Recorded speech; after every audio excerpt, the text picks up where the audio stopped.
Welcome to another video, and as you can see by the title of this one, we've got an absolutely crazy video lined up here today. I managed to go and get a 100 plus kill game with no HUD, and this was very difficult, but we made it work. And in this video I'm therefore going to talk through all the things which obviously were hard and caused a problem for me, which of course having no HUD and what that means in terms of what I haven't got anymore, which I would have normally. And then of course I'll talk about this game in particular. As you can see, I am using a Tommy gun. My choice for this was, of course, I needed to be aggressive and be able to run around the map to find as many kills as possible. And second of all, I needed something with a high ammo count for reasons I will explain in just a second. And if therefore you want to check out the specializations for the Tommy gun, then of course check out the playlist I've created 4 videos, and I cover my opinion on the best specializations, in my opinion, for all the guns in the game. So where do we start? There's absolutely loads of problems that having no HUD has caused me in this game, which has made it 1,000 times more difficult to hit a 100 kill game in comparison to, you know, normal 100 kill games which you've seen on the channel. One of the main things, of course, is you can't see any red dots or markers above enemies. This makes it way harder to spot enemies in the distance. But not only that, of course, you've got some of the specialist skins or specialist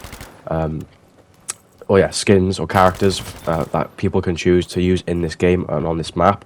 So you can get some Japanese characters or even American characters mixed in on either the British or German side, which are the two sides fighting on the map of Rotterdam, which I am playing right now.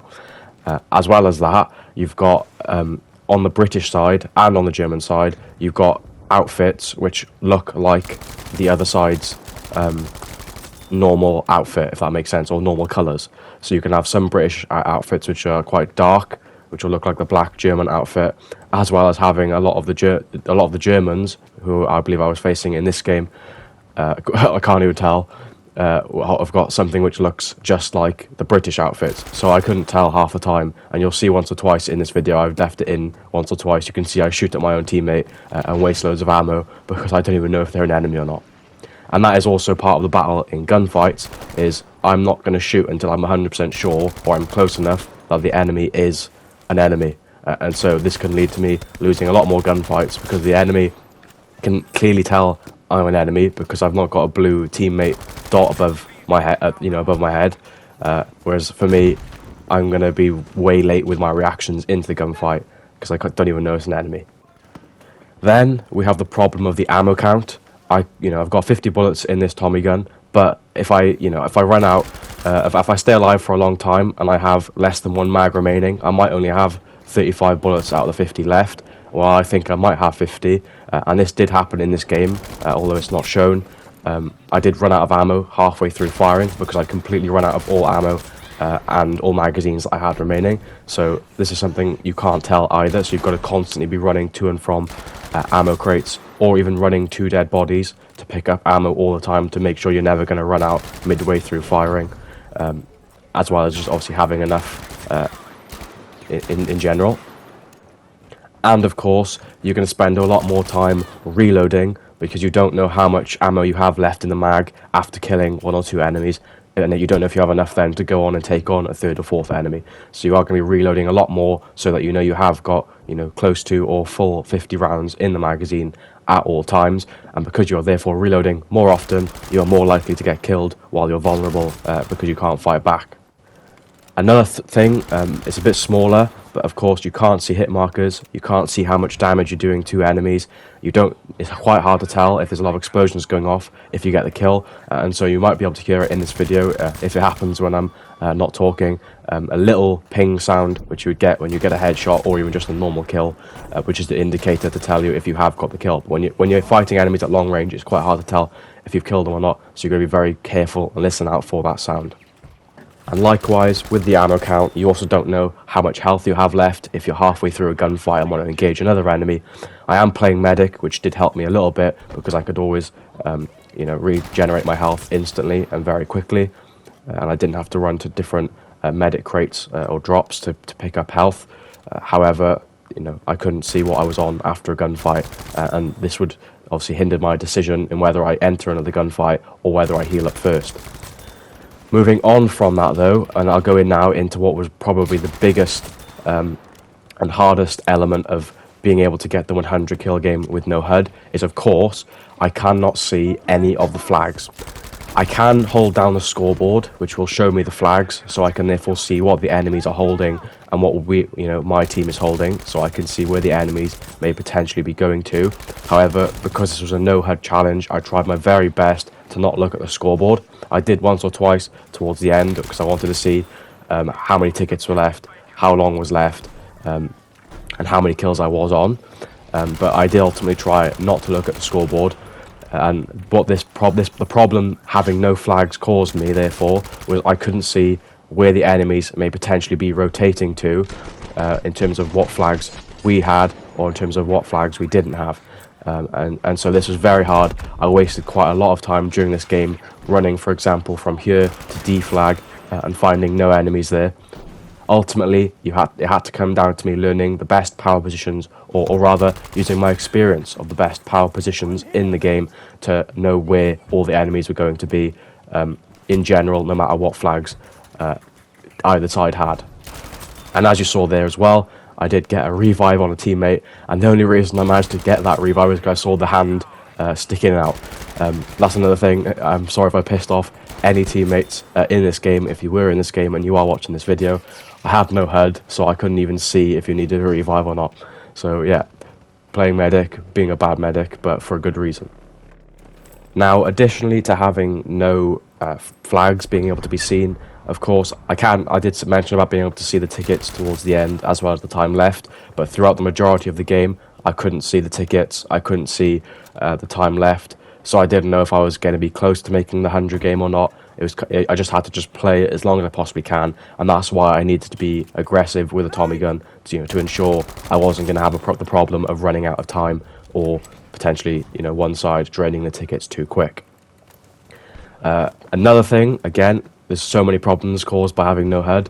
I have no reticle, not reticle, sorry. I have no crosshair on my screen, which of course made it very hard to do hip fire. Although you will see I do use it quite a lot in this game, and it did actually work really well. But the crosshair is something you obviously do miss out on as well. And now in terms of just the one or two benefits of having no HUD, is that of course you focus solely on the gunplay. You're not being distracted by looking at the mini-map all the time to see where red dots are to go and find and locate enemies. You're relying more on sound and vision, so seeing where gunshots are coming from, where you can